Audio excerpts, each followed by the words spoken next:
Okay, Merry Meet, folks.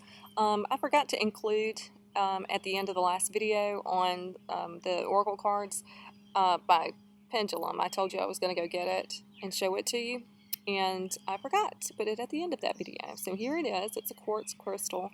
It's considered to be, a chakra pendulum because you have different stones here representing each chakra. The top is another quartz, amethyst, lapis. This is not aventurine. I think it's green calcite, citrine, and then this is amber and hematite. And it's got dog hair on it, like everything else I own. And whenever I bought this, it actually said you could wear it as a bracelet. And it's got a little clasp at the base where the pendulum is that you could use to fasten it around your wrist if you wanted to. When I use this thing, the whole thing just starts vibrating. You see the way it's trembling? And I know I'm not stabilizing my arm or anything, but you'll just have to take my word for it. I know people on YouTube get a lot of criticism when they say or show their pendulums and their pendulums start moving, and everybody says, oh, you're moving it yourself. So I'm not even going to go there.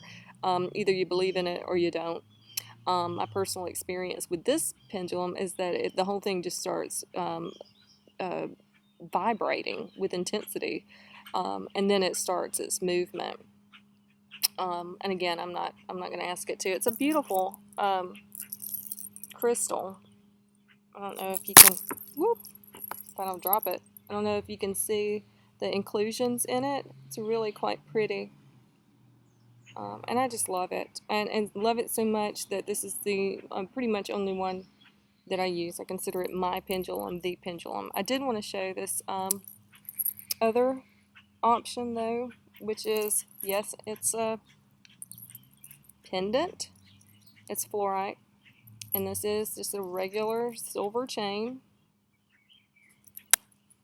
And if I really wanted to, because I didn't have my other one with me or I was away from home or something, I've used this as a pendulum, and what I did was just snap the clasp of the necklace onto the pendulum, which is this piece of fluorite, and it works just fine.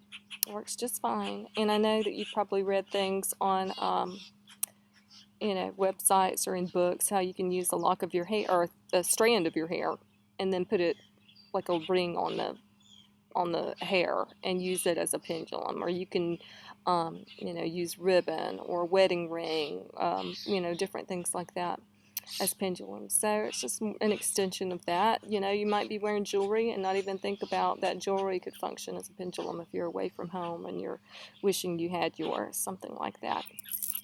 All right, so anyway, I think the pendulum is a great tool to have. Of course, it's somewhat limited unless you spend some time figuring out how to get broader information from it.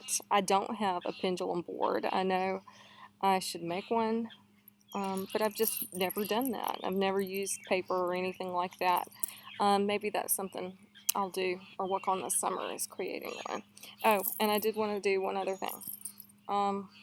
I have a really gross bruise on my arm, and so I'm sorry about that. You had to look through it, or look at it through the whole last video, and so I'm sorry. It's from my dog. He hit me with his toenail there, and he digs in like a cat. He's a medium-sized dog, and so he's got a lot of strength there. Sorry about the gross bruise. Since you're not looking at my face, you had to look at a bruise. Sorry. All right. I guess that's it. Blessed be, y'all.